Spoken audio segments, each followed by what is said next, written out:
Hello, you guys. How are you all? Hey, Magenta Trauma.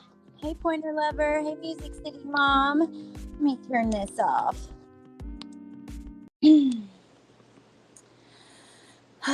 Music City Mom. Hey, Roadie Gal. Good to see you. Cool Gamer. Shih Tzu Mom.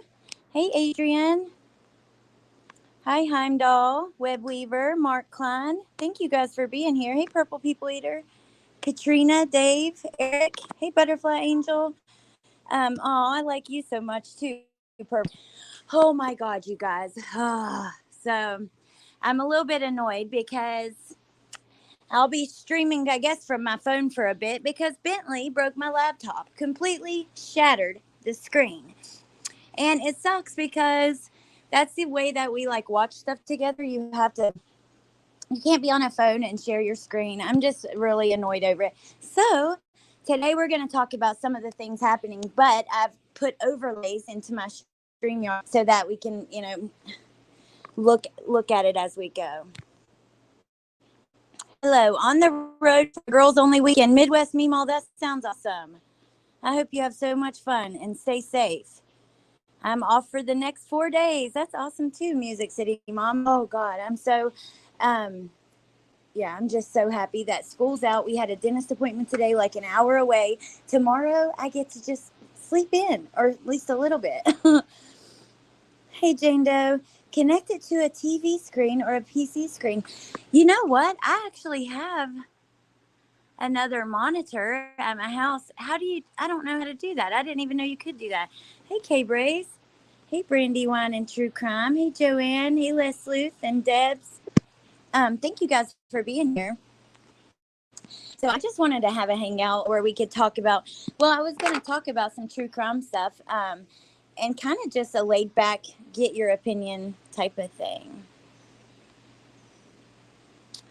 Hey, Danny B. Okie Crime News with Teresa. Hey there, how are you?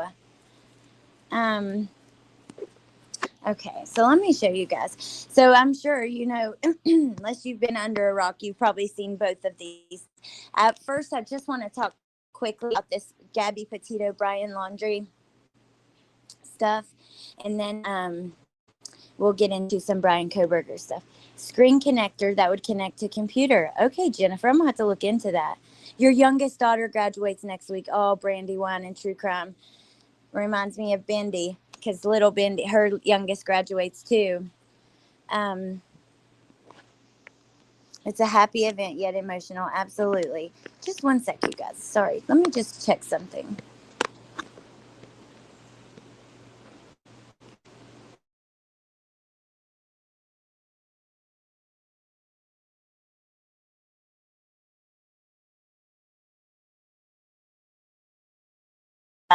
I saw you being thanked in the chat, but that's what I was checking. YouTube, because StreamYard doesn't tell us. Thank you so much. Hey, Delaney. Hey, Mama Bear. Okay, so we're going to just talk briefly about, first of all, the burn after reading letter was revealed, and here it is on the screen. I know that you've probably heard this, but I'm going to read it again anyways, because Gabby's family has responded, and I want to show you what they said. This is quite interesting. It's the top of it's cut off. You guys, let me know if you can hear me, because somebody tried to call. It's another thing about going live on the phone. So annoying. Hey, Punksy. Oh my God, I am so sorry. I was trying to have a call with Punksy right before this, and of course, everything has to. It's just a stressful day. Hey, AJ. Okay, I hope you guys can hear me. I hadn't heard back, but let me just. No, you're not distracting. Love to hear from you guys. Okay, so it says something. I want you to remember, I always love you, and I know you will always love me. You are my boy. Nothing can make me stop loving you. Nothing will or could ever divide us, no matter what we do or where we go or what we say. We will always love each other. If you're in jail, I will bake a cake with a file in it. If you need to dispose of a body, I will show up with a shovel and garbage bags. If you fly to the moon, I'll be watching the skies for your re-entry. If you say you hate my guts, I'll get new guts. I mean, that part just creeped me out. I think I've said that like anywhere I've seen people talking about this. CDT had a live earlier kind of going through this, and I was like, ugh, that is just so weird to me. It says, remember, love is a verb, not a noun. It's not a thing. It's not words. It is actions. Watch people's actions to know if they love you, not their words. Therefore, I am certain that neither death, nor life, nor angels, nor the ruling spirits, nor things present, nor things to come, nor powers from above or powers from below, nothing in the entire create world can separate our love. Neither hostile powers, nor messengers of heaven, nor monarchs of earth. Nothing has the power to separate us. So, hey, Angie, good to see you. Wait, is that Shay? Hey, Shay. I hadn't seen you for a bit. Oh, Music City Mom, you hadn't heard that yet. So this is the letter that's been talked about. You know, Gabby Petito's family wanted this to be public for a long time, and Roberta pushed back on that. And I'm going to tell you, I'll wait till you see what Gabby's family says about this. Hi, my Bendy Lou. Making tacos, yum. Love is a battlefield. We are young. Sorry. Letter sounds more, oh gosh, more like a lover than a mother. Interesting. See, I can't wait to hear what you guys think about this. Hey, Tiff. Hey, Riddler. As a mother of 4 boys, this letter is way over the top and inappropriate. The cake with the file baked in was my first creeped out feeling, but I have 2 boys. I did not think I'd be saying any of this to show my love for my. She effing knew what he did, allegedly. Now, they claim that this letter was before they ever took the road trip. Okay, can I just say that I've said in many lives I'd had a body for my kids. I'm probably going to stop saying that now. Bryan was weird, though. Guess the apple don't fall far from the tree. Oh, we miss you too, Shay. I'm glad that you're here. The infamous burn after reading letter. So on the front, it said burn after reading. That is supposedly, you know, like a little inside thing between Bryan and Roberta and Gabby. Hey, Wilby. I'm so glad you guys are here. See, I'm so pissed over my computer, but I think that we're making it work. So, okay. This is what Gabby's mom said. She said, Roberta Laundrie has issued a self-serving statement and released the burn after reading letter after Judge Danielle Brewer yesterday denied her motion for a protective order to preclude a release of the letter to the Petito family. Oh, the family attorneys, I think, made this statement. Or let me just keep reading. The letter was not released to the press by us. Yeah. It is interesting that she would do this now, given that she has resisted providing it for the last 5 to 6 months. She asked for a protective order, asked for a confidentiality agreement in the afternoon of May 24th, and then released it later that day. Bertolino, on behalf of the Laundries, also released Bryan's confession last summer within an hour after it was provided to him by the FBI. We have attached a copy of that letter and the outside of the envelope with this statement. We appreciate Judge Brewer's ruling in which she recognized the importance of the burn after reading letter as a potential source of evidence to be used at trial against the Laundries. The letter is undated, and while Roberta has suggested it was written before Bryan and Gabby left on their trip, a reasonable inference is that it was written after Gabby was murdered, and is evidence that the Laundries and Bertolino were aware of Gabby's demise when the statement at issue was released on September 14th, 2021. We look forward to having a jury determine when the letter was written at the time of trial. So, yeah, then I shared this on my community page. I think this was a post from Grizzly. I just cropped so we could talk about it during the live. But you know, that's really interesting. I wonder when it was wrote as well. Let me go back to just this part of the letter. If you're in jail, I will bake a cake with a file in it. If you need to dispose of a body, I will show up with the shovel and garbage bags. If you fly to the moon, I'll be watching the skies for your reentry. God, this is sad too. Like, I can't help but have a little bit of empathy, sympathy for Roberta, knowing that, Bryan is no longer with us. Hey, or I was saying hey to you, Nay, but I was reading your comments, Shay, baby. Hey, Nay. Hey, Mystic. Good to see you guys. Hey, Barbara.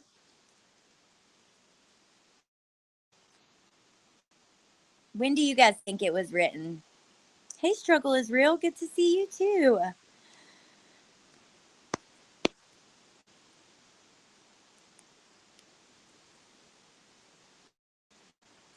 The way BK was always looking in his mirror behind him when he was pulled over, it was like he was waiting for the whole police department. I think there are more. This is before Idaho 4. Oh, we're about to get into that right now. Actually, let's go ahead and get into it. Hey, H-Town Finest. And you know what? If we want to go back to this or you guys have something to add on this, we can go back and forth. Okay. This is quite interesting. Bryan Kohberger. Remember yesterday, I did a live. If you guys missed it, you can go back and watch it, or I'll tell you now. We heard during the live that his parents had been invited to testify at a grand jury proceeding in Pennsylvania. Now, we know we've been talking about grand juries lately, and we know that secret. I know Jen has an issue with all the news with the secret grand jury because they're always secret. They're always secretive. But anyways, so people were wondering what is going on. What is this about? Bryan Inton, actually, I think is who broke this. So there is a young lady named Dana Smithers. Okay. Dana, she actually was last seen alive. She went missing in May of 2022. I think it was May of 2022, and I'll grab the article. I'm not on my computer, so it makes it a bit difficult. But she was last seen alive leaving a friend's home in Monroe County, the same county where Bryan Kohberger lived before moving across the country to pursue his doctorate. However, a source close to the case said Kohberger has a solid alibi and is not believed to be linked to Smithers' death, according to the Pennsylvania outlet. Nevertheless, the investigation is ongoing. Smithers' remains were discovered in a wooded area in Stroudsburg on April 27th, and dental records were used to identify the body. Here is a picture of her. Hey, Callie. When she was last seen. That evil mother knew. Hey, Tree Baby Tennessee. I think it was written prior, or because they've not been charged criminally. Although it could be that it was written after, but law enforcement couldn't prove it. Civil trials have a lower burden of proof. See, I'm thinking, I'm leaning on it possibly being written prior as well. But then again, I don't know. I'm going back and forth on that. Because there was a point when they thought they might be charged. Their lawyer, remember Stephen Bertolino, he basically said, yeah, we were worried at one point that they would be charged. Before, Web Weaver says before. A lot of people are really harsh on the Laundries, but I just genuinely feel bad for them. Kelly, I do too. I will never forget when the protesters were down there, and it was all fun and games, right? In the beginning, it was kind of like, what? Wow, like, I can't believe you guys. But then you start seeing, throwing the laundry baskets in the yard, and just you see Bryan Laundrie's dad mowing grass, looking all pitiful with protesters screaming in his face, and like, I don't know, I didn't like that at all. At all. I believe it was written prior. Hey, Trista. I hope you've had a good day, too. I watch Emily Baker, Mama Bear. She's great. Okay, so this Dana was last seen leaving her friend's home. Here's the Ring doorbell footage of that. This is where Bryan Inton let's see if this was when he first broke it. It says News Nation has learned Bryan Kohberger's parents were called to testify before a grand jury in Pennsylvania. The case is related to Dana Smithers, a 45-year-old woman who went missing in May of 2022 in Monroe County. Okay, so it was May. And remember, this incident where Nancy Grace and Chris McDonough are talking about the panties in that interview we watched the other night, that happened in what, March of 2022? Let me look for something because I want to play. Oh, I'm so annoyed I don't have my computer because I want to play this. Oh, here's this phone. I might be able to play something for you guys like this. Okay. Then Bryan Enton tweets. Let's see. Stroud Area Regional Police Department in Pennsylvania has released a statement saying there is no evidence the Dana Smithers case is connected to Bryan Kohberger. We reported yesterday he has a, quote, strong alibi, unquote. Why the grand jury still wanted to question his parents, we don't know. And they tried to get the subpoena quashed, and it didn't work. So I feel like they had some kind of information. Then he shared the press release. It says the Stroud Area Regional Police Department is aware of the many currently reported news articles in which various media outlets have reported connections between the Stroud Area Regional Police Department's Dana Smithers missing person investigation and Idaho murder suspect Bryan Kohberger. Stroud Area Police Department has no evidence that Dana's disappearance is in any way tied to Idaho murder suspect Bryan Kohberger. So that right there is I mean, look, we can hear from sources, we can hear from even people who, unnamed sources, or even people who might be close to the investigation. But when you get a statement directly from police, like that's usually, what I'm going to listen to. Hey, Eddie. Hey, Lori. Okay, so let me see. I was watching earlier when I was driving. Nancy Grace had a thing about this. Excuse me. About this. And I have this other phone here, so I'm going to try to play part of this for us to listen to together.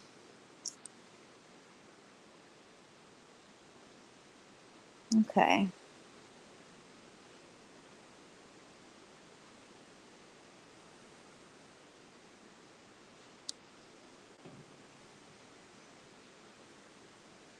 Thank you guys for being here, by the way.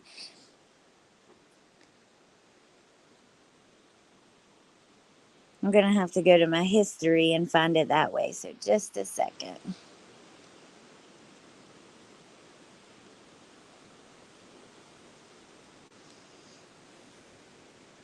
Has nothing to do with the gag order, yet media comes out with it might have been case, but really a no possibility of case. Well, it's interesting because we have the media saying it's because of this, and if they really are testifying, they have to know something, especially if they tried to get out of it. They couldn't get the subpoenas quashed. I feel like they had to have some sort of information, but for the police to come out and say, and look, they capitalized that. The SARPD has no evidence, capitalized, that Dana's disappearance is in any way tied to Bryan Kohberger. Okay, let's see.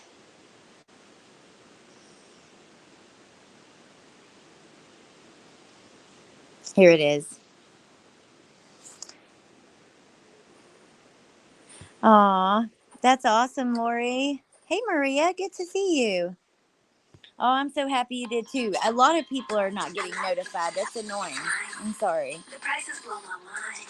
Sorry. This grand jury potentially as an investigator. Analyze the facts as we know them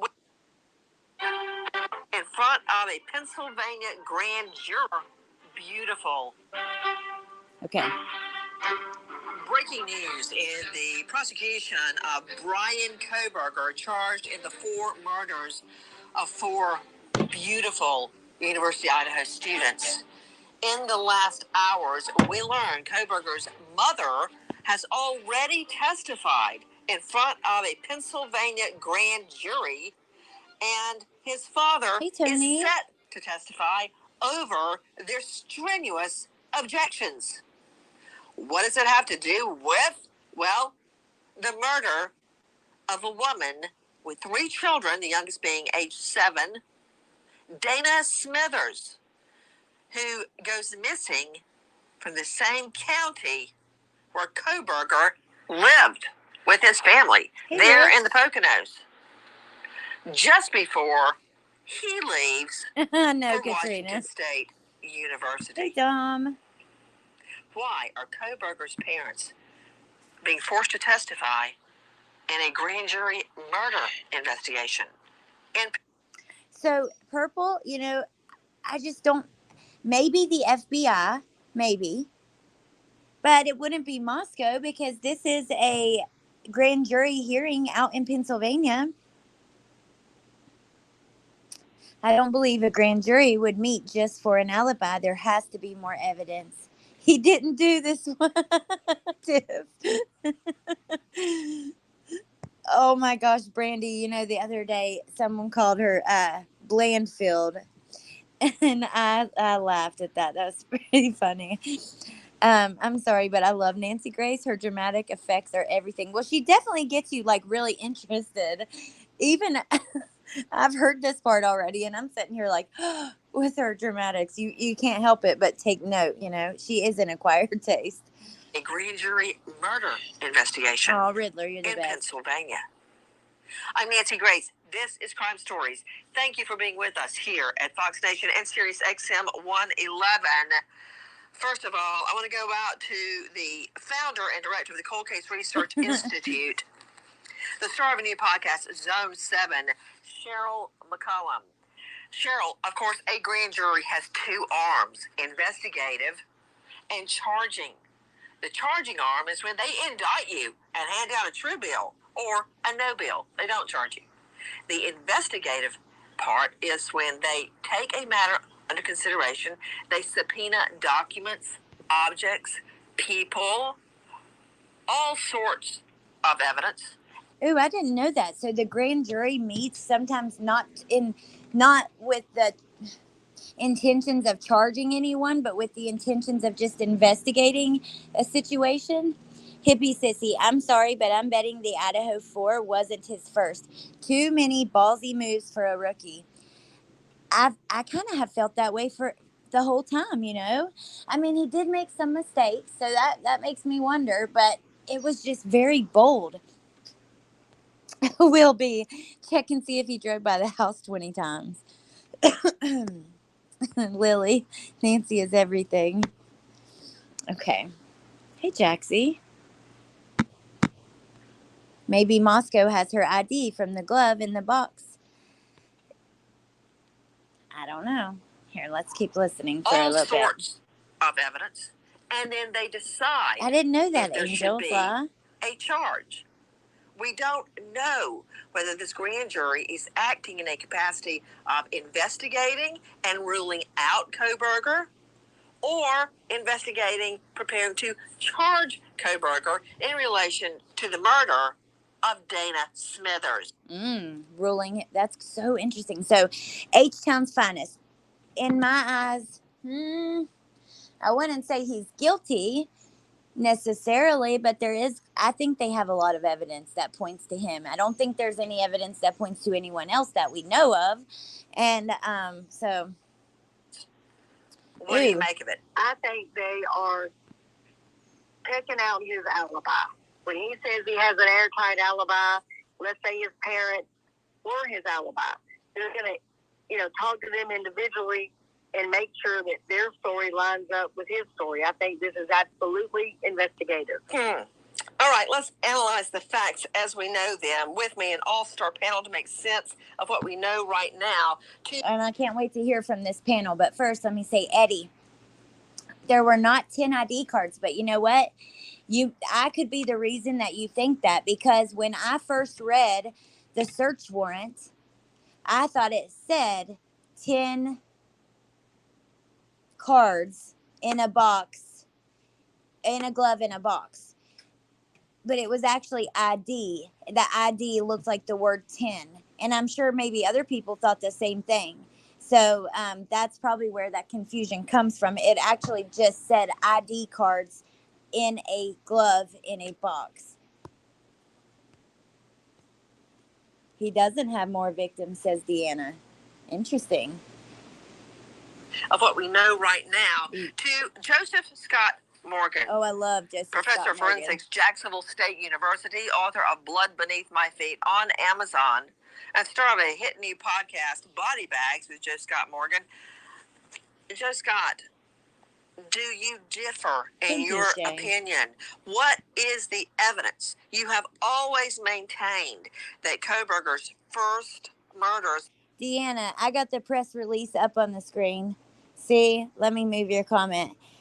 The Stroud Area Police Department is aware of the many of the news articles in which outlets have reported connections between Dana Smithers and Bryan Kohberger. There is no evidence that her disappearance is in any way tied to Bryan Kohberger. But thank you so much. We're just listening to, make sense of it. Plus, I'm sorry, Joseph Scott Morgan. I'm down to listen to anything with him. Hashtag thanks, Alex. Where did that go? Damn it, Jen. I saw that, but no, I lost it. There it is. I vote there are more victims. It's interesting. I don't know. I wouldn't be surprised, but then I guess I wouldn't be surprised either way at this point.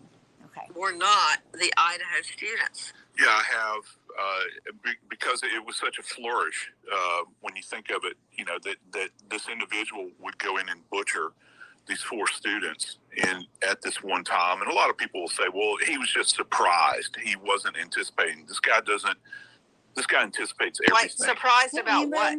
That there were more than one victim, or that there were more than one person that they were targeting, that he was targeting. So I think that he had full awareness. He had been surveilling this area for some time.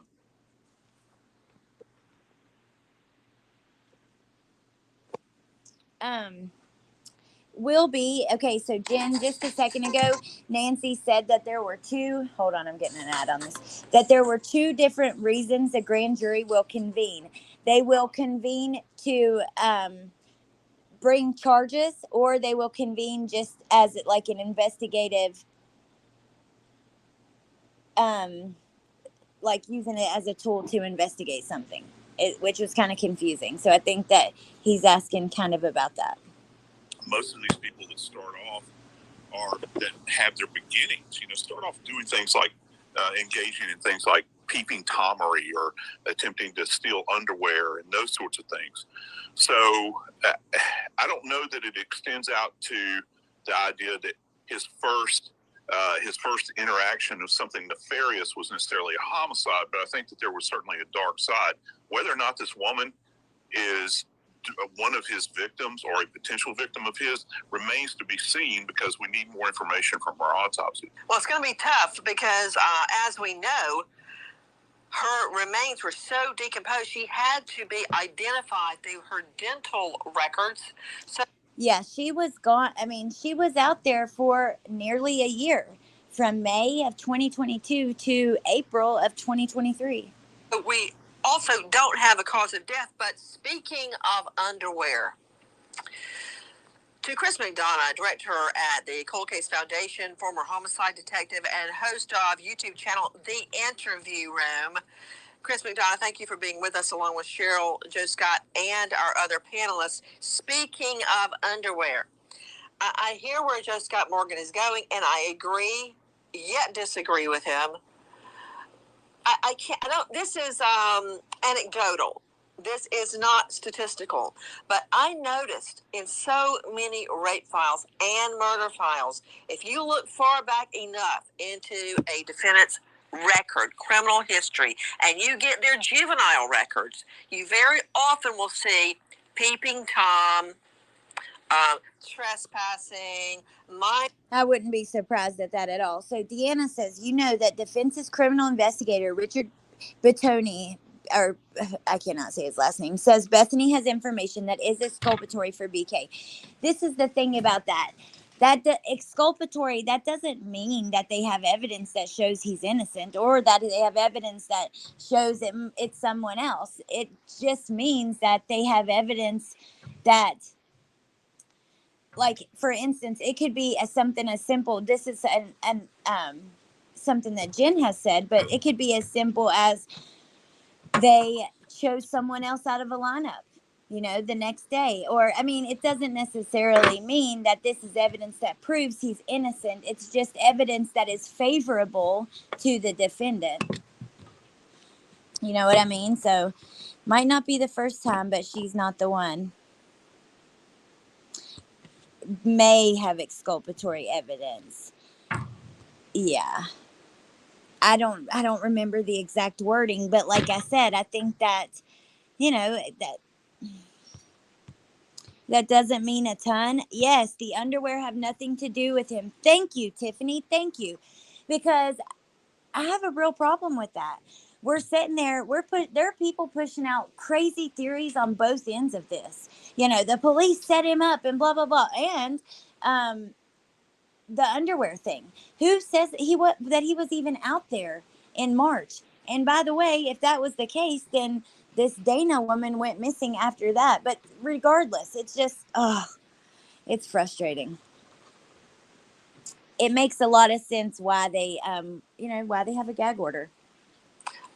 Trespassing, minor offenses that were sex related. Thank you, Shay. Trespassing, going into somebody's bedroom, trespassing, going into their car and rifling through their lipstick and their stuff they've got in their car, peeping Tom, looking into a woman's window while she's taking a bath or changing clothes, or really just sitting there on the sofa reading a book or watching TV. That's peeping Tom. And it escalates, it progresses to stalking, to an aggravated battery, to a rape, to a sodomy, to a murder. It progresses like... You think law enforcement has botched the case? See, I think that we just don't have that much information yet. We have the arrest affidavit, which is a very, very small little sliver of what they have, and they leave a lot out intentionally, strategically. So, even when that came out, I was kind of surprised by the amount of evidence that was in there. But yeah, I'm curious why you guys think that it was botched. And yeah, you guys don't have to agree with me at all. Please don't feel that way. If I'm asking you like this, I'm curious to know, because think that we think of it a little differently, and that's really interesting conversation for me. Hey, Melissa Jade. Hey, Pamela. Mrs. O's mod. Okay, my theory is that BK did all of this in his sociopathic, narcissistic way, thinking he will beat it and get his PhD. I'm wondering if the Idaho unalivers run the same kind of dope. A lot of rage, 3 or 4 cars parked out front. Criminals usually start small and progress out of the confidence of not being caught and progress. Yeah, but if somebody else was there, like say somebody else, surely there's evidence of that. I mean, think about it. There was, I don't know. I'll be really interested to see all of the evidence from surrounding cameras and that kind of stuff. Oh my God, I need a link, ma'am. Okay, Jen, hold on. Let me drop it. Yay. Post comment. Okay.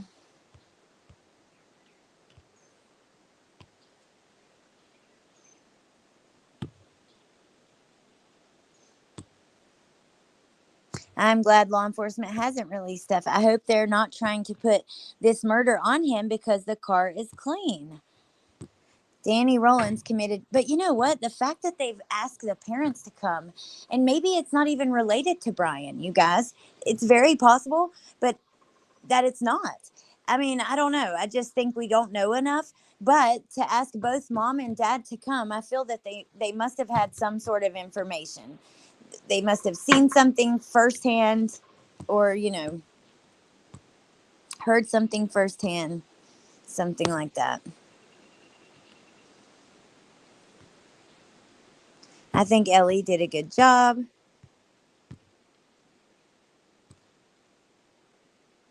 Oh, my hubby's in the chat too. Oh, how cool, Mrs. O. Mrs. O's mod. That's really sweet. Aw. Remember, I said the girl and his sister are friends, I heard. Is it this Dana girl? Oh, wow. Okay.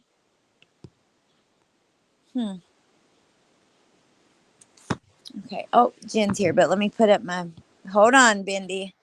I can't be getting peen bombed again. These sick freaks out here. I do have an overlay up, but here. Hello? Hi, it's me. Hey. It's me and no pain. I didn't bring my pain. Thank I left God. that. Left it in the car. So what? Oh, okay. So we do talk a lot frequently about serial killers progressing, right? They start, but here's the thing. The things that Nancy is naming off, she's not incorrect. But the problem in this case is we don't know the motive. So she's talking about things that a sexual predator would escalate, would start small and then escalate too. But we don't know if there was an element of that to this crime. So it's a little, in my opinion, just bear with me, premature. I'm not saying it didn't happen. I'm saying that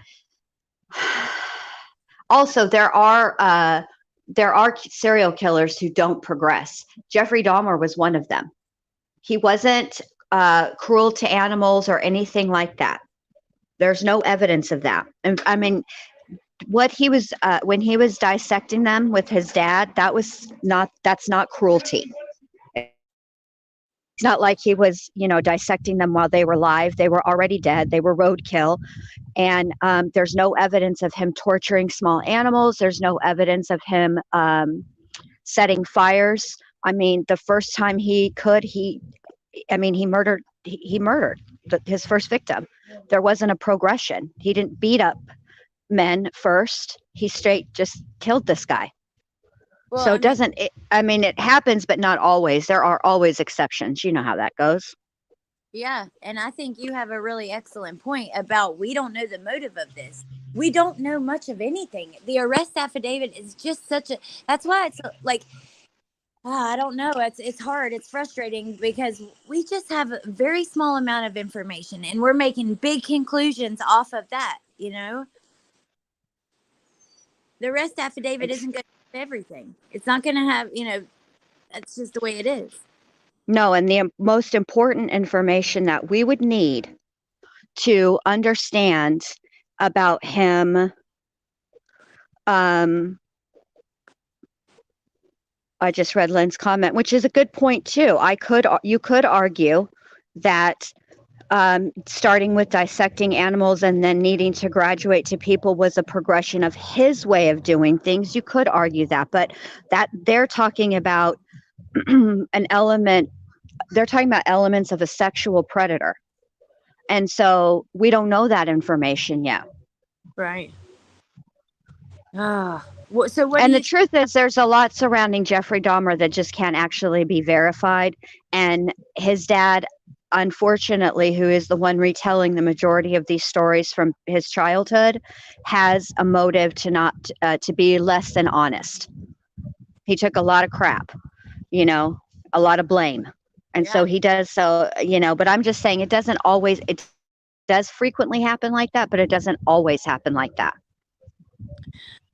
So what are your thoughts on this? Like his parents being called to testify. Now we have police who are saying that, the police are saying there's a connection between Bryan and this woman. Okay, so Nancy when she started, she made of course she did, because Nancy's smart. Nancy is an acquired taste, and I can handle Nancy in small doses. Nancy's like candy. It's not good for every day, but every once in a while, a little candy never hurt nobody, right? So anyway, we don't know what they're doing. My guess would be it's more likely than not that it's they've convened in their capacity as an investigative tool.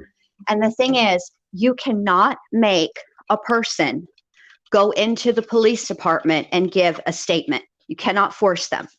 But with a grand jury subpoena, you can. They are subpoenaed, they are required, they have to be there, they have to testify. It's very different.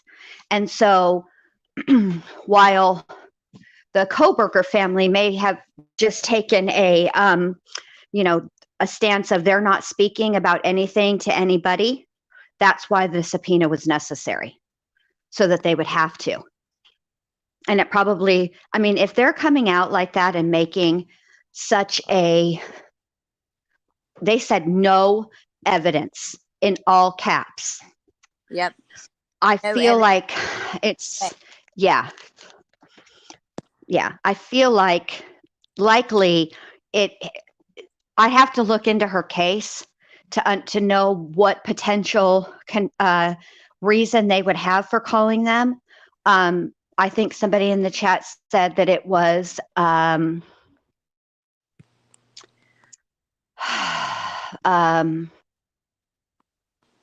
I don't know. I'd have to see what her story is, what her case is about, to see if there is what potential connection his parents have. It could simply be that this is another means to an end, right? If it's investigative, right? You have Bryan Kohberger, who has unalived 4 people brutally, right? And then you have this woman who went missing at a time when he was in the area, right? He lived there, and he is, he would be a potential suspect. Perhaps they're doing it as a way to rule him out, but they can't get the parents to talk any other way. Well, you know what? Somebody commented that, and I was like, that makes sense, like for his alibi or whatever. I know that. Okay, so I read this about her case. There are rumors. These are just rumors. I don't know this to be factually true, but this is what, Twitter and the some of the articles are saying, that there may have been substance abuse in her history. We know that was in Bryan, so I thought that was kind of interesting. And I'm also hearing rumors that she may have known one of his sisters, and maybe it's about that and nothing to do with him at all. I grabbed this. This is a map from Daily Mail, who's, they usually do have really good images, though, to share. But this is kind of how close it was to his house and stuff. But yeah, Lisa says, I know they didn't call them for no reason, and I agree, but it's just we don't know what it is. And with them coming out and saying we have no evidence that Bryan was in any way tied to this Diana Smithers case, I think that's very interesting. Well, Teresa, because the reason they wouldn't call Bryan is because Bryan is currently residing in the Latah County Jail. And in order for them to get Bryan's testimony, they would have to get Bryan out of the Latah County Jail, right? And take him in front of the grand jury to testify. He'd have to fly all the way across the country again. And so that might be, they're not there yet. I mean, so. In the breaks, or the breaks, we don't know. So she was missing and out in the elements from May all the way until April of this year. She had to be identified with dental records. So I don't know if they will be able to determine her cause of death. I just don't know. Jen, I got to know, what do you think about, because there's a lot of people in the chat, back and forth, but some that think that they have no case against him, and that they don't have evidence, and that they think he's being railroaded. What do you think about that? I respect everybody's right to their opinion, right? And I can see, because what we've been shown thus far isn't super earth shattering, okay? But I think that this is just my personal opinion.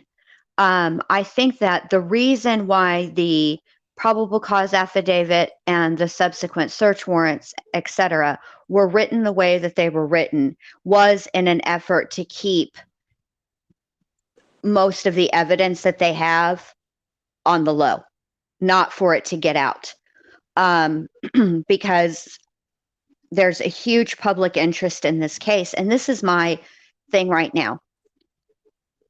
And I'm not even asking this to be a jerk. I'm actually asking seriously, because this is something that I've heard many, many times before, and I'm really curious as to what you think about this. The people that believe or think that the cops bungled this case intentionally to cover somebody else, to cover up for somebody else, okay? When do you think that they started bungling the case? And who do you think they're protecting?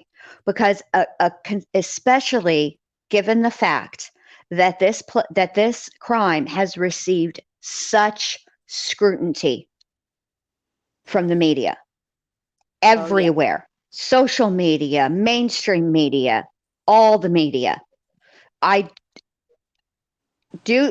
Corruption does exist. That is true. But I don't understand what would be the gain in this case, especially given that takes some big balls to do that with so much scrutiny. Yeah. You know what I mean? And it requires the cooperation of a lot of people. A lot of people. All right. Sorry, babe. No, I'm just agreeing with you. Don't be sorry. Even the families were giving them like a hard way to go. If you remember, like Steve was on there saying basically they're just beginners. They don't know what they're doing. We want better investigators. We want people who know what they're doing. So I don't know. Okay, let me show you this. The Dave Smithers thing. Hold on. Here, go ahead. I also just want to say one thing really quick. Okay, when I speak about this case, I'm operating under the presumption that you guys all know that Bryan is presumed innocent until proven guilty. I don't feel like I need to say that every single time. And also, the truth of the matter is, I'm not an agent, an officer of the court. So I am free to discuss my opinion, and I don't actually have to say alleged, but he has been accused. So instead of saying, I'll use that term, I do think that there is, that sheath is, that sheath is going to be a difficult go around. Because it's kind of like the kennel video, right, from the Murdaugh trial. First, you have Murdaugh saying he was never at the kennels that night, and then there's a whole ass video of him being at the kennels last night or that night. Especially right before when they think that they were murdered, right? And with the sheath, Bryan, it's not like Bryan had a reason to be there. He is older than these kids. Nobody seemed to know him in any way, shape, or form. I mean, they've interviewed as many people as they can. They've interviewed a ton of people, and I'm not talking about just law enforcement. I'm talking about like the media, and anybody in their circle, right, that has been interviewed or been willing to interview after Bryan's arrest has said, we have no idea who this fool is. We've never seen him before in our life. So for there to be a sheath there with a snap with his DNA, touch DNA, right? That's all we know so far as the DNA that connects him. That's kind of difficult to explain. Why something belonging to you or with your DNA on it would be in a home where 4 people were murdered and you don't know them and they don't know you. See, I'm with you. I totally agree with you. And I like if other people that disagree share in their opinions. I'm not saying that. Everything that you're saying, I'm like, yes, exactly, yes. But Allie, just so y'all know, Allie and I don't always agree. Like, there were some times in the Stout trial that she was adamant. She was like, no, but Jen, with Dr. Lewis, remember, I was emphatic that the defense defense attorneys lied to Dr. Lewis. Turns out Dr. Lewis might be potentially the lying liar mouth who tells lies, you Yeah, know? we don't get argue or get mad about it. I love it because sometimes I can always see where you're coming from. Actually, like even if I don't agree. Okay, now here is something I found. This is not in this post, but it just reminded me. Her sister, this woman Dana Smithers, she had a Facebook group. And after he was arrested in the area, a lot of people were telling her, please basically give his name to police. And she did, just to double check and make sure and rule him out. So this person was just bringing that up and said, it could be a formality that they were called based on the tips that she got. So I don't know. I thought that was interesting. Let me see. I do Yeah. I do have some info on her death. I'll read really fast. It says on May 1st, the Stroud area police announced that she had been found deceased. A few days earlier, on April 27th, they said in a press release that dispatch received a call from an employee who discovered what was believed to be human remains in a wooded area next to Park Avenue. The remains were recovered by detectives and turned over to the coroner's office. Autopsy was conducted on May 1st. The cause and manner of her death are currently undetermined. Her kids need her. I need her. My mom needs her. Stacy Smithers told Dateline, "We need to know what happened." So that's her sister who's running the group. She said, "I was getting my sister back and then this happened."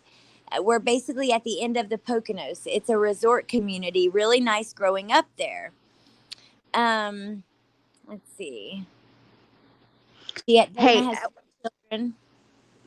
Go ahead. will you highlight or star Lily N's comment, because I want to. She makes a good point, but I want to talk about that after you're done with this. But I know if I don't say Yeah. anything, I'll forget. Yes. Sorry. No, don't be sorry. Here. There we go. Okay. And Thanks, basically, babe. that's just basically the end of it, anyways. She has 3 kids. You know, Dateline is covering her story as well, which is kind of interesting.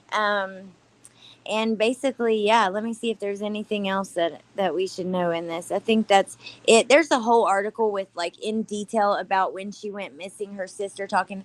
Let me grab that and I'm gonna put it in the chat so you guys can check it out if you're interested. Okay, her comment on the screen, you can address it because I can't Okay. see it. So she says, hold on, let me read it. Wasn't there proof he bought that knife? But DNA won't be as important as the GPS placing him there and a tiny bit of DNA. Okay. So I feel like the answer to that first question is yes. The DNA is very important, and I'm going to explain to you why. So there was a case several years back in the Roden family massacre in Pike County, Ohio. Okay. There were 8 members of the Roden family murdered in one single late night, early morning situation. Okay. There were 1, 2, 3 different, 4 different properties. Okay. In the home where Dana Roden was with her daughter, Hannah, and her brother, Hannah's brother, Chris Roden Jr., and also were Hannah's newborn baby. Okay. When Jake Wagner entered their home, okay, he shot Hannah multiple times, okay, and she fell on the floor. Her body fell on the floor. He put her back in the bed and he positioned her and her newborn in a way where the baby could still breastfeed in case it was a while before Hannah's body was found. Do you know how much DNA they found of him at that crime scene? None. None. There was Wow. no DNA found of any of the members of the Wagner family in any of the crime scenes, even though they definitely were there. This was a completely circumstantial case because there was no direct evidence like hair, fibers, or DNA. But there were bodies moved because when they broke into Hannah Mae's older brother's house where he was living with his new wife and his son and their young baby together, her body was also positioned, and their new baby, who was 6 months at the time, was also positioned so that he could continue to breastfeed Oh my in God. case it was a while. So the DNA is important because it's not just a little bit of DNA. It's DNA from somebody that's been in that home who cannot be accounted for. And Yeah. given the fact that it was a party house, I can understand where people are going with this, right? But the fact of the matter is, how much of a partier could Bryan Kohberger have been if his dad had to arrange play dates for him when he first moved in to the apartment complex? I mean, let's just be real here. He doesn't strike me as a guy that was hanging out. And if he were at that party house, right, then does the cell phones not indicate that? The cell phone information indicates that he was lurking, for lack of a better word, in that area, in that Right. area, not in that area for a significant amount of time, say at a party. Hard. Yes, exactly. Just Samantha says this case has become a shit show. You're blind if you don't see it. Exculpatory evidence, Brady violation. Never mind all the lies the media has put out. See, I gotta agree with you, but I disagree about it a little. But I agree, it is a shit show, and the media has. Oh my God, they've made it nothing but worse. Like that video we watched the other day, Jen, with McDonough talking about the panties found, and basically shit like that. It's just, I agree with the media. This is the thing though. The Brady violation was actually not even about this case. It was an officer working on this case, but the violation was not, part of this case. Not only that, the exculpatory evidence, it really means nothing, in my opinion. Like, it just means that there's evidence favorable to him.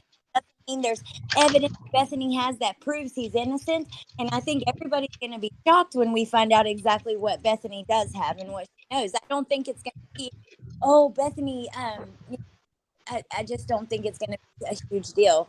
I'm curious what Yeah, you I don't think. think, Brian, I don't think that the exculpatory evidence that's being referenced is evidence of actual innocence.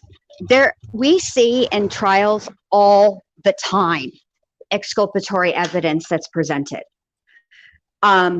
Exculpatory evidence simply means evidence that is in favor of the defendant, meaning that's exactly what it means. It's in favor of the defendant. Right. Inculpatory evidence means evidence that is not in favor of the defendant. But that doesn't mean that it is so earth-shattering, right, that it's proof of actual innocence. So we've got to sit tight and wait. I know it's hard.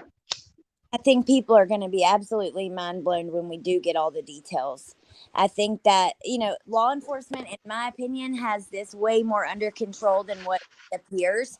Just because of what we've just based on, I didn't think they were doing a good job at all. We have, even the family calling them out. You're not on to anybody. You've got, hoodie guy over in Africa and blah blah blah. All the bullshit happened. Come to find out, they had been to him since the end of November, and they, so Well, exactly. And also to Lillian, yes, except for she has the definition incorrect. But we'll just leave that alone. I need to let that go. It's been 7 years. She doesn't have a channel anymore, and she's not talking about Brady violations anymore. So just for the record, for the last time, when somebody is a suspect and is given a polygraph test and the police don't come right out and ask that person straight out if they murdered their whole entire family, that is not a Brady violation. That's not what a Brady violation is. That's not what it means. There you go. All right. Now I can let it go for a while. Somebody will bring it up again and I'll be right back where I was the first time I heard that come out of her mouth. Riddler, that's a good question. Jen, do you know when prosecution discovers evidence, how many days do they have to turn it over to the defense? Because I don't know the exact time frame, but I know that if they don't make it, it's a big deal. That is big. That's important, and it can lead to mistrial.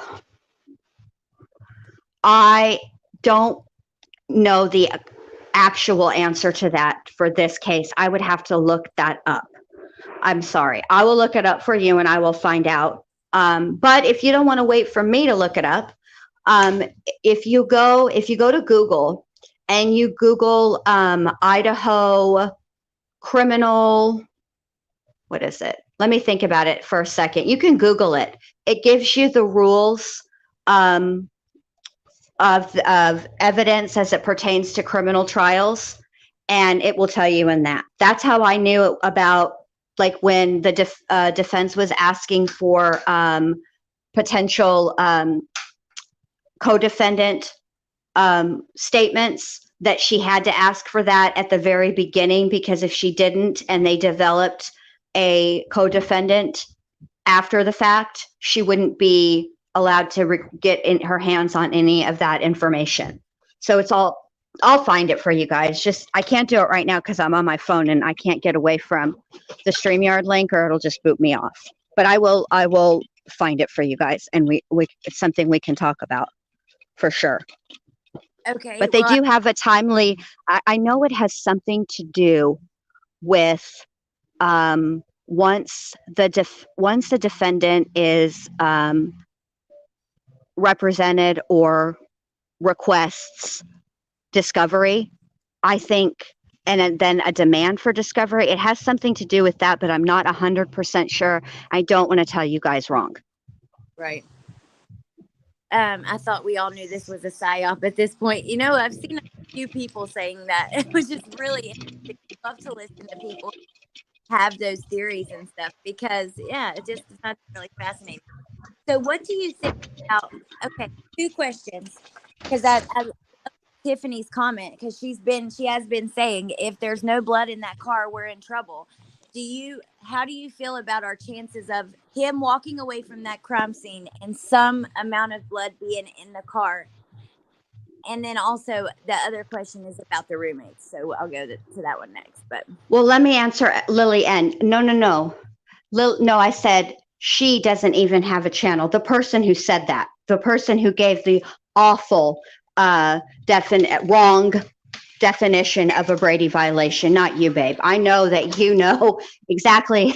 I didn't mean for you to think that I was talking about you having a channel or anything like that. No, I was talking about KK, Kim Kaufman. There you go. That's who I was talking about, not you, babe. Sorry if I wasn't clear. Okay, and ask me that question again, because I got distracted by this question. Okay, so Tiff has been saying, and I agree with her, I think that the car, I think that it's going to be a big deal what they find in the car. But she's been saying, if they find nothing, I feel that we're screwed. And I think they will. The chances are that they will find something. I want to know what you think. Committing a crime this violent, you got 4 people who are brutally, this is not, choked, not to be graphic, or gunshots or something like that, which are all horrible, but this crime was particularly gruesome. We saw the blood leaking out of the house, for God's sake. So what are the chances of him walking out of that crime scene and not getting blood on something? Wow.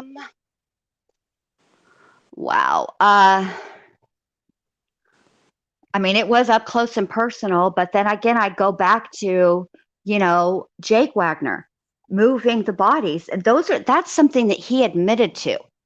Okay. This was something that was never released to the public. The fact that the two babies were nursing.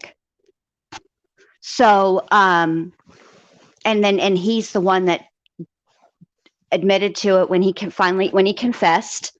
And, so that is a detail that would only the killer would know, right? But there was no DNA there, and he handled one of the victims, two of the victims, I should say, and their children, two babies. What was so, it? Scene or? Huh? Was it a bloody crime scene or? Oh, yes. I mean, not okay. I'll say this: the means was totally different. They used guns, but the fact of the matter is, he had to pick her up after he shot her, so she had blood on her, and there was no like fiber transfer or anything.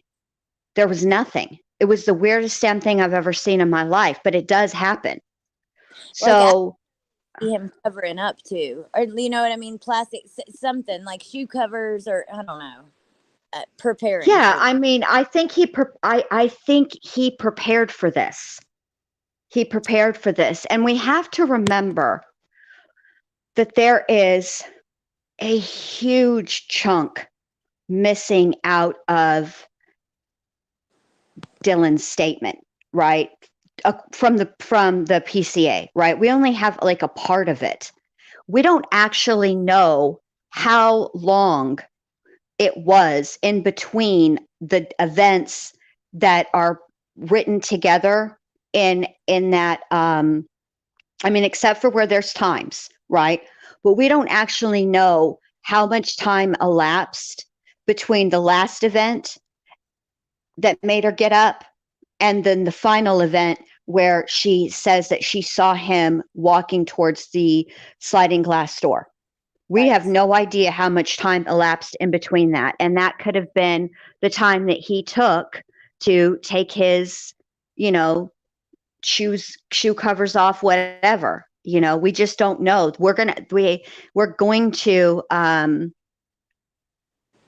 We will find out. This will come out in trial because these are questions that the prosecution will have to answer, because these are questions that a reasonable jury would have, right? So they'll get answered.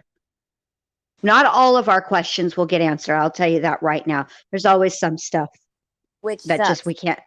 Mm-hmm. Okay. I don't think we're ever going to know the real why. Yeah. I hope that, I don't know, you've got all these rumors about him messaging them on social media and stuff. I just don't believe any of that until we see it in the courtroom or from police. I don't believe it, but I still wonder, is there going to be some sort of lead up to the crime that we see him watching some of them, or, I don't know. Now, Lisa says, what are the reasons Bryan is being held right now if they threw the knife holder DNA out of the picture? So this is something that Woofy showed me, and I do believe she's right. So they did say they're not going to use the familial DNA, but they have direct DNA from Bryan where they swabbed his cheeks. They are still going to use the DNA on the knife sheath and that it matched directly to him. I think that they are just not using the fact that they first got a match to his father. That's kind of the way I see it. But they have other stuff too, right? They have his cell phone records. Let's see.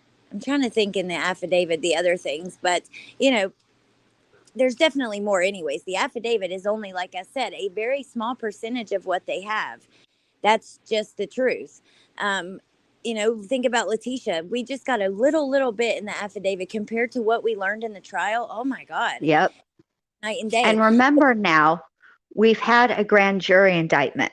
So a grand jury would require far more evidence being presented to them than a judge would just to get a probable cause for an arrest. Right. So what do you think about the roommates, Jen? Like, what do you think about them waiting so long to call? And then what do you think about the backlash that they've gotten? And then Bethany. Do you have any theories or ideas of what that may be? Why they wanted Bethany in particular?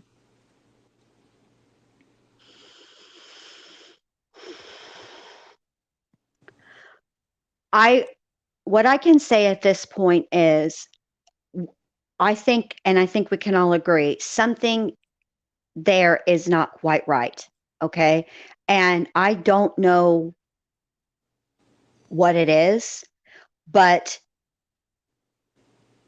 I think that once the trial comes, these questions will be answered. I'm sure that there's going to be a reasonable explanation for it, and that it will all be made clear what happened, when it happened, what they were doing, why they were doing what they were doing. I just I don't. It's so murky. All of the things surrounding the surviving roommates. Nothing is very, other than their names and where in the house their bedrooms were. Pretty much everything else surrounding that whole evening, early morning, is really like murky, and it's I don't know, and I know somebody. Let me see who it was who asked me this, because this was to me, and I want to answer this because they wrote genuine question, which I want to make sure that I answer. Oh, angels like to keep control. As the public, do we not have to give people the right to innocence until proven guilty? As the public, I mean, yes, Bryan Kohberger has the right to be presumed innocent until he is found guilty. But for the purposes of talking about his case this way, I feel like I guess I take that as a given, that he has the presumption of innocence, and that when stuff like this comes out, we're talking about the stuff that's come out, and I always am operating from a place where he's presumed innocent until he's proven guilty, is what I should say, convicted. So yes, we should do that. There shouldn't be it's a fine line. Okay. Nika, that is so funny because your comments I've been watching, and I agree. I've been agreeing with yours too. Because she says, I don't trust anything until it comes out from police, and different things she says that we're saying everything she's been thinking. And then Amber, I forgot about that. I was just going back through our messages. I was like, who was that? I can't remember. But Anon, so Amber's last comment says that, you don't know, Dylan may have been testified.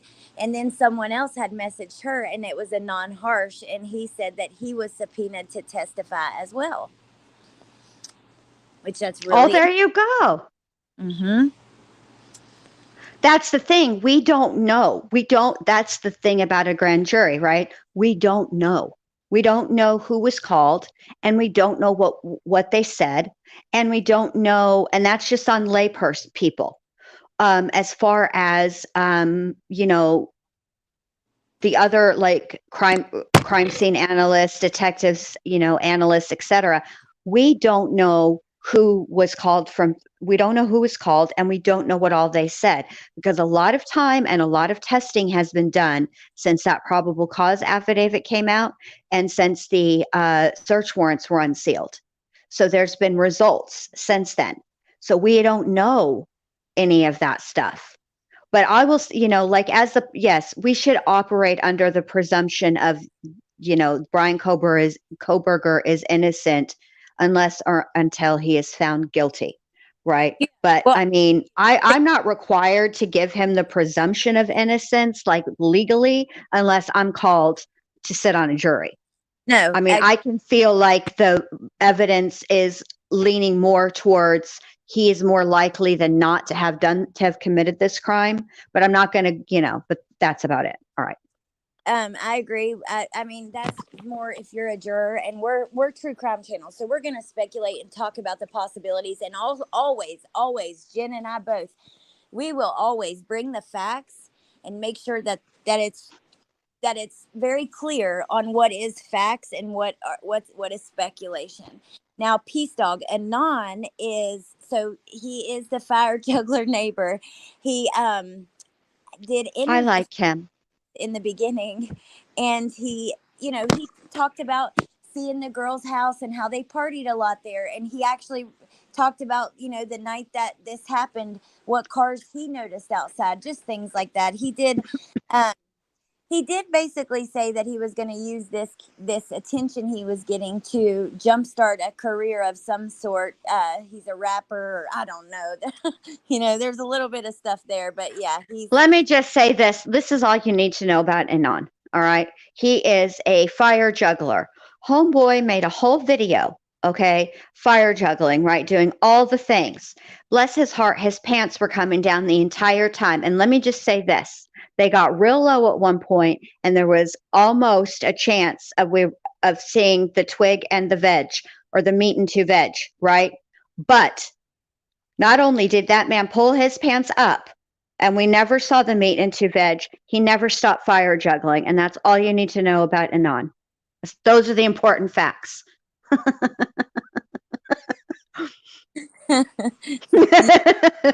I was muted, but I was trying to get back to my microphone. But yeah, I mean,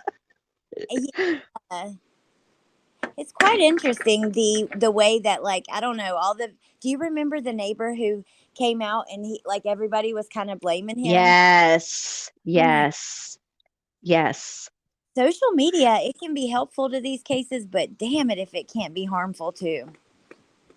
Yes, it can. And I'll say this, Allie, I couldn't agree with you more about about what comes out at trial, because I think there were several, but one of the things that came out during Leticia Stauch's trial, for example, was the order of the injuries. I even always thought that the blunt force trauma came first, then the stabbing, and then the gunshots. In truth, the stabbing was the first thing, and we don't know, because the medical examiner couldn't say for sure which came next. Was it the blunt force trauma, or was it the gunshots? But that was a huge revelation, and I know that I was not alone in thinking that's the order of the injuries, because I remember when we all learned about it and we were all like, wait, what? Yes. So, I agree. Oh, headphones. That's so sweet. I appreciate you being here. Yeah, I agree with you. I really do. What is this, Erica? Erica says, do you know who she's talking about? Andrea Knabel? No. Can you show me oh, you might not be able to highlight it. Hold on, let me look. Screen. Yeah, I put it on the screen. Oh, did you put it? Okay. Hey, Chris. No, police lie, H-Town. We know that. I'm not saying that, but I'm talking about court paperwork, Black. That's the stuff that I will believe and take as facts. What comes out through the court process. Even, police, look at the coroner and all the different statements she made in this case. I don't know that case, Erica, but of course. Yeah, I want to see it. I want to see it. Heck yes. If a wormhole, hell yeah. Are you kidding me? Sign me up. Call me. Call me. So, hey, Cement Shoes. I pretty much done. I mean, I was going to ask you though. I know you're planning something tomorrow, and not tonight though, right? You're doing a lot. No, not tonight. Something tomorrow. Yes, twigs and berries.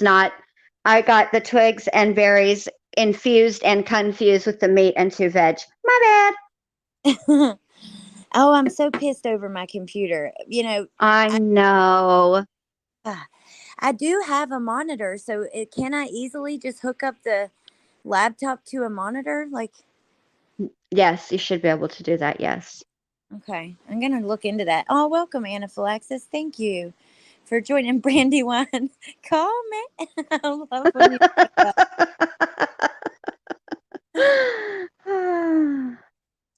Well, I'm so glad you came up. Oh, before you go, because we talked in the beginning, I did about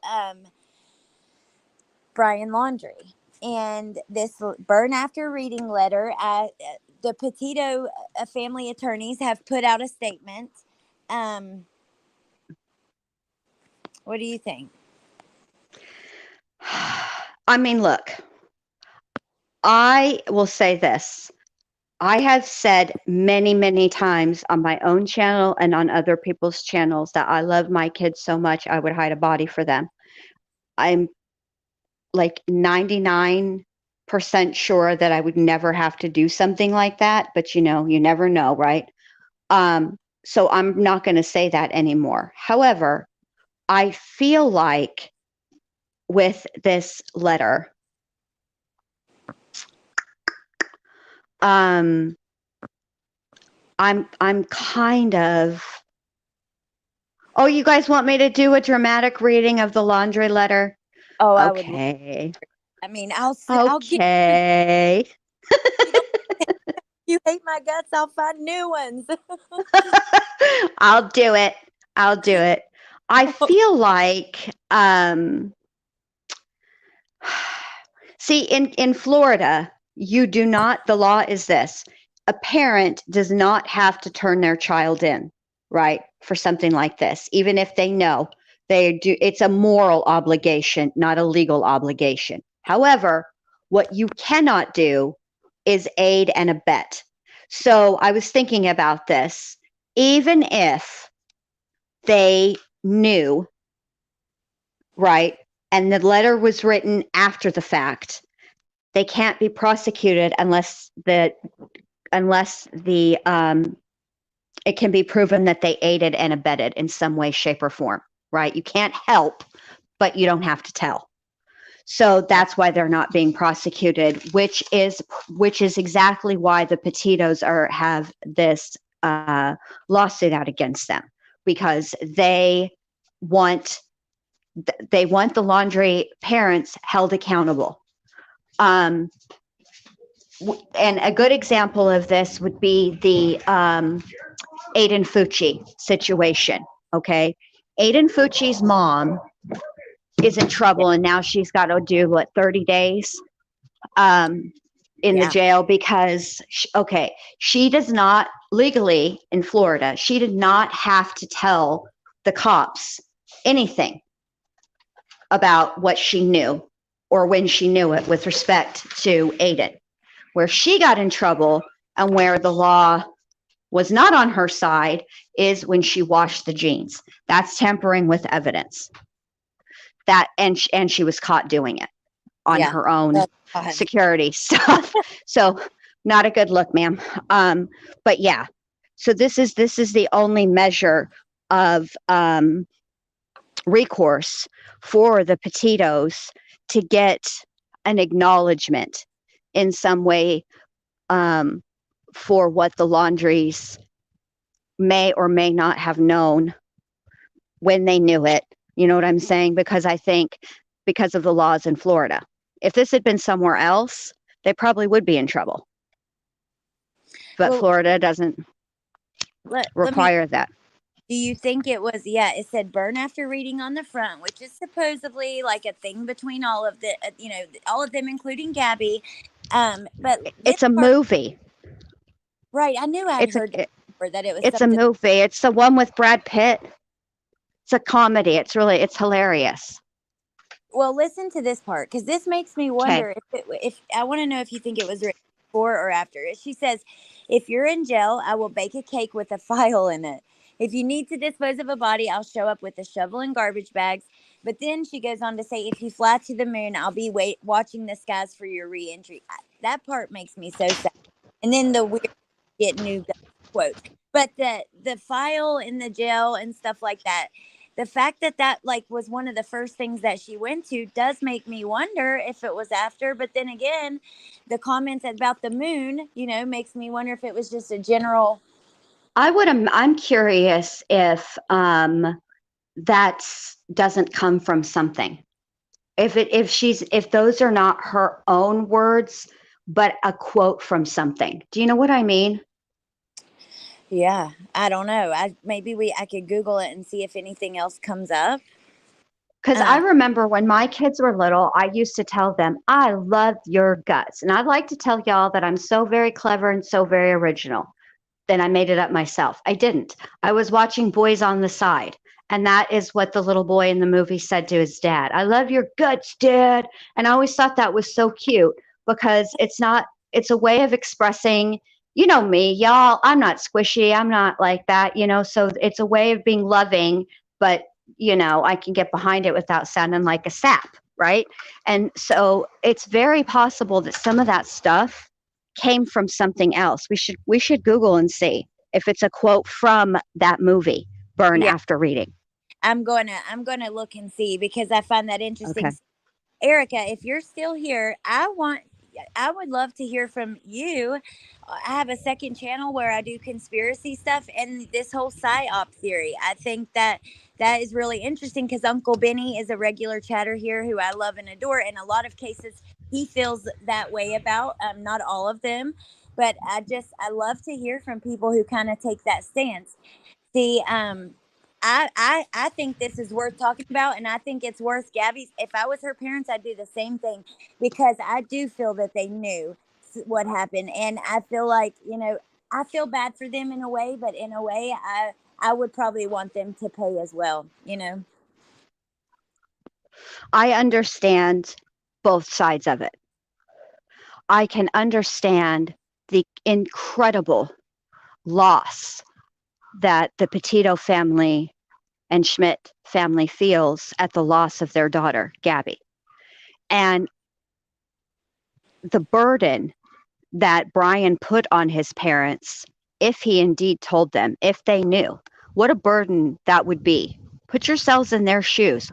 You guys, I say this all the time. We think we know what we would do until we're faced with that same thing. And we really don't know what we would do. And that's just the truth. I would like to say I would do the right thing, but it's my kid. I don't know, you guys. I'm just being honest. I don't know. And I hope to God I never have to face that either. And I understand the Laundrie's loss as well to a different extent because Bryan took his own life. He went out in his own way on his own terms. Gabby did not have a choice. Bryan's was a choice. He chose to do what he did. Gabby didn't choose that day to be unalived. And so I understand why the Petitos, I think the Petitos want people to know what really happened to their daughter. And because Bryan took his life, we're never this is another way for them to get it. This is a different kind of trial. It's kind of like what uh, Ronald Goldman's Ron Goldman's family did when they sued OJ. Right. I didn't know they did that, but that's a very similar, would be a similar situation. They want because They did. OJ, They held they want justice, charges. right So, after OJ was acquitted. They filed a wrongful death lawsuit. And it was the burden of proof in a civil suit for a wrongful death is so much different than what it is, in a criminal. There is no beyond a reasonable doubt. There's none of that crap. It's very different. And so I feel for Roberta and I feel for the Laundries, but because I can identify with both of them. I am a boy mom and I'm a girl mom, and I don't know what I would do if it were one of my girls and they were unalived at the hands of somebody that I trusted with them. mm. God forbid, at the Well, hands of their husband or their boyfriend. see, me and Bentley's dad were talking about this too, and he was like, I would help him. I would definitely help him cover it up. I'd hate to say that, but I would. I would do anything for him. And I was like, but you wouldn't be helping him because I feel like you're only hurting them unless you teach your kids to take accountability when they're wrong and do the right thing. Like really, you're just enabling bad behavior. You know what I mean? And just that's not helping them in the long run. But it is interesting, because we love our kids, and you don't want to, you wouldn't want to see him go to jail forever. Let's not forget though Brian's story. Brian literally in that letter where he confesses says that Gabby fell in the water, and like he makes up, it was very frustrating. He took no accountability at all for that. I listen, I'm not saying what the Laundries did was right. When the Petitos called them and they wanted to know where their daughter was, and that was wrong. I'm not saying what they did was right. And if it were my, like I said, if it were my daughters or one of my daughters, I can't tell y'all that I would not have driven my vehicle through their front door to look for her. Right. I can understand. Yeah, imagine both. your daughter's, and you find out that her boyfriend shows up at home and her van is there, but she's gone. But he drives her van back. I mean, oh my God. Oh my God. I cannot. Ugh. I what I'm saying is, I'm not saying what. Okay, I acknowledge what they did, and I acknowledge it was 100% wrong what the Laundrie family did. Absolutely, unequivocally. You will never hear me say, "Oh, what they made the right decision." Blah blah blah blah blah. What they did was wrong, morally wrong. But what I'm saying is, You can understand it. I'm because being honest in Yeah. that I've never faced that. I mean, it's one thing for me to hold my children, and I have ever since they were little. If I asked one of them, "Did you brush your teeth?" and I knew they were lying because I went in there and looked, and their toothbrush was dry as a freaking bone, and they looked me square in my face and said that they had brushed their teeth when I knew that they hadn't, I held them accountable for that each and every time. But I will say, as a mom, you know what else I didn't do? I didn't, when my husband came home from work, and if the kids had been troublemakers that day, I didn't always tell my husband every single thing they did every single time they did it. I handled it.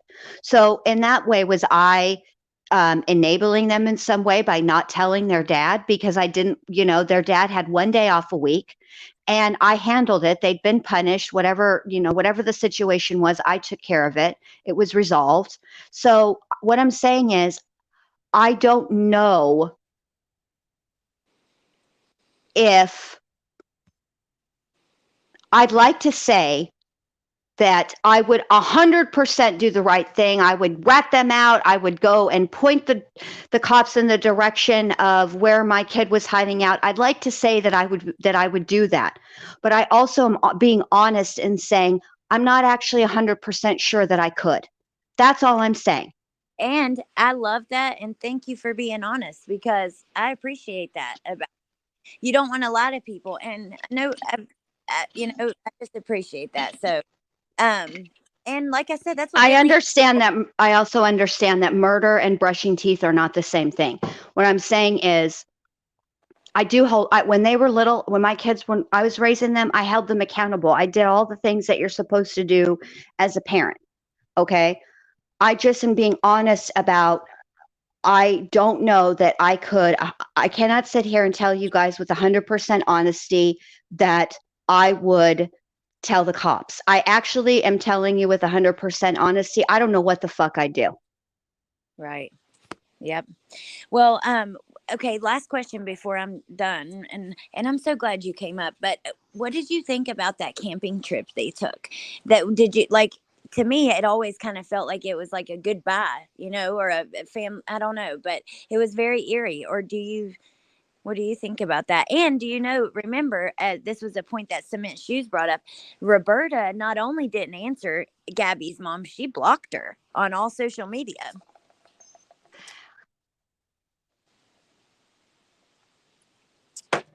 Which is interesting. But see, that camping trip was weird. It was weird. It was weird. Very weird. It was weird. It was weird. And look, I completely 100% support the Petito family doing what this is their only recourse. The Laundries are not going to be held accountable criminally. And so the only way to hold them accountable is civilly. But what I would like to do, I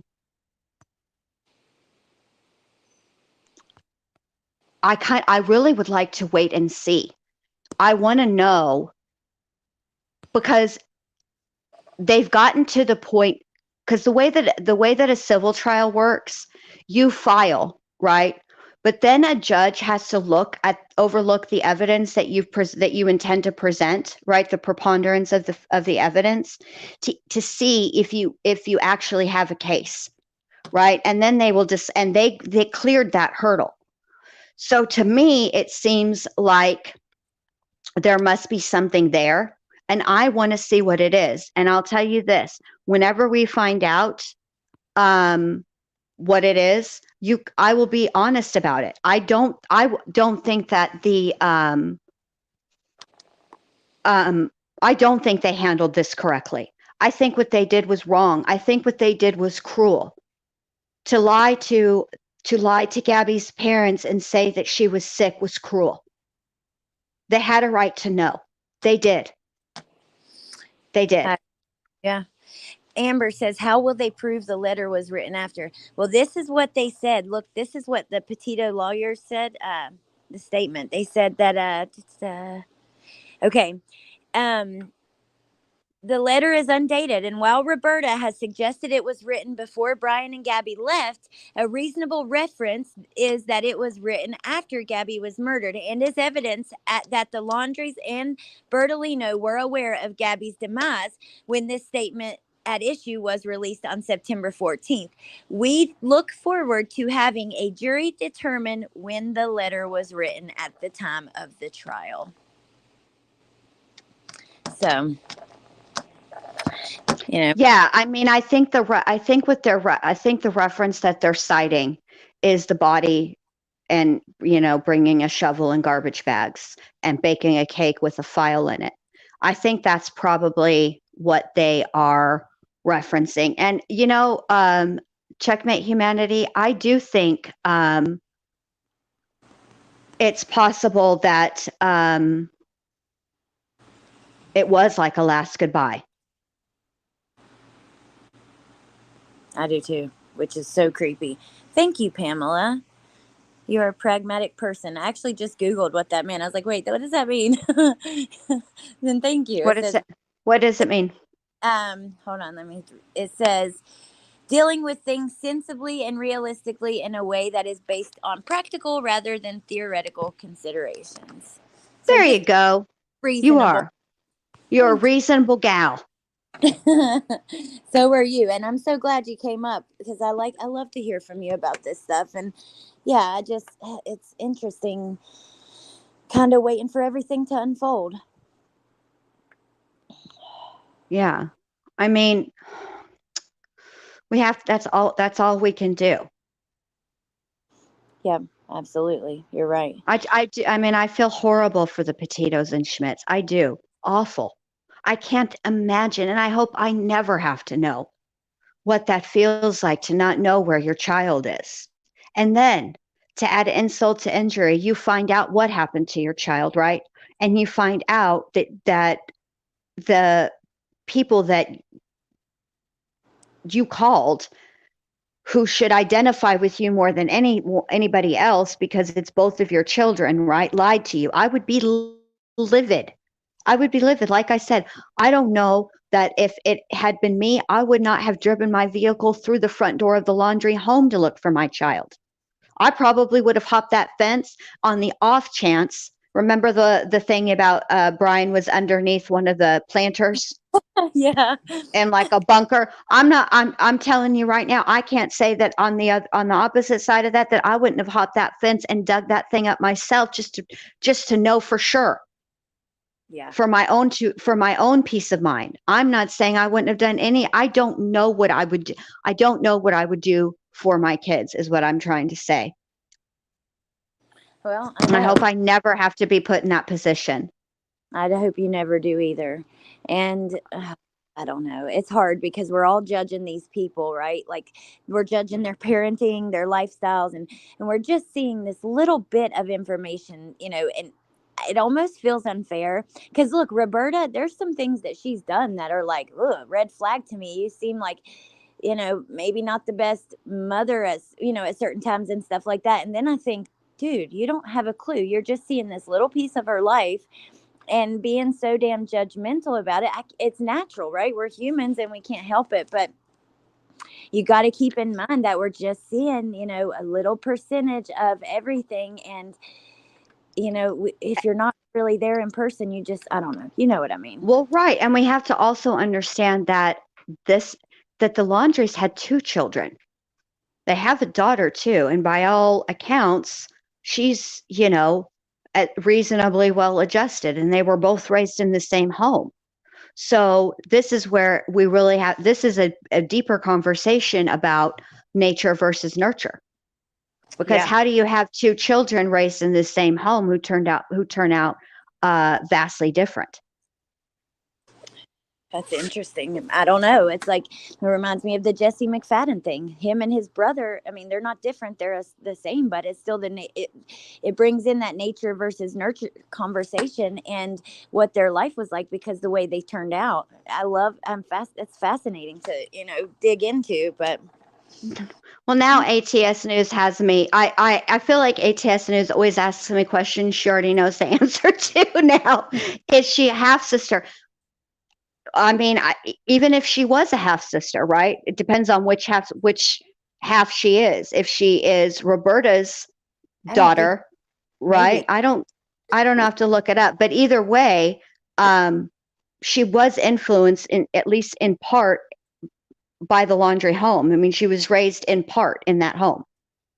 So she didn't turn out like that. Erica, you can email me. Let me see. I think I have it. Yes. Yeah, you should email me. And then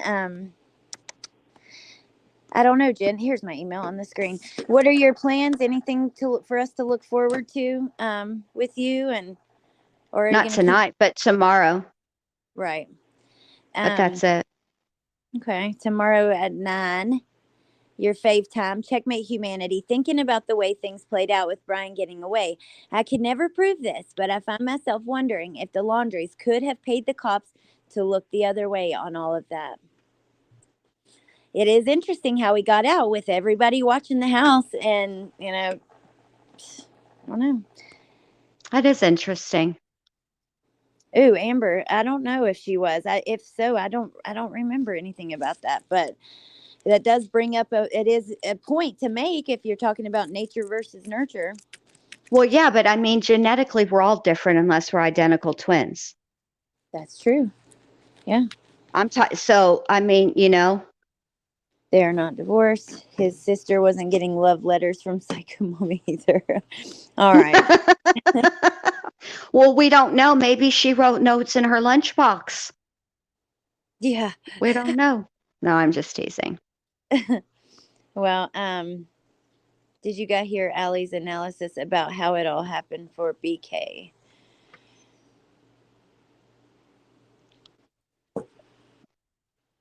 What? I don't know I don't know which one what you're talking about, Pamela. Predispositions could be different if different parents. I don't know, just noteworthy. Yeah, I agree with you. I mean, yeah, it is noteworthy, but that's what I'm saying. Like, okay, let's say their genetics aren't the same, right? So we can rule out nature. What about nurture? Do you know what I mean? Because we're always very quick about blaming the parents. And there are times when it's actually not the parents. It's just the person. I don't know. We don't know, though. That's why I'm waiting to see what all comes out in this, in this civil trial. Because I want to know what they have. The probable cause is what she was talking about. Thank you, Pamela. You guys are the best. I swear. If you're having a day like today, I was just mega annoyed, Jen. By the time I got home, the kids fought an hour drive, and but then I come on here with you guys, and I just feel so much better. So And it is nice to get those compliments. It is. It is. You know. Yes. Oh, Pamela, when I sent that comment, which one I didn't see Ooh. a comment that said, ATS and news. That's perfect.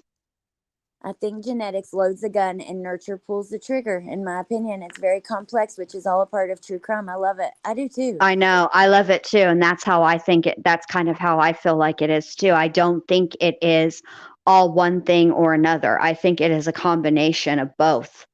And it depends on, there's many variables, right? So it's always fascinating to figure out how these things happen. But that is a perfect analogy. I love it.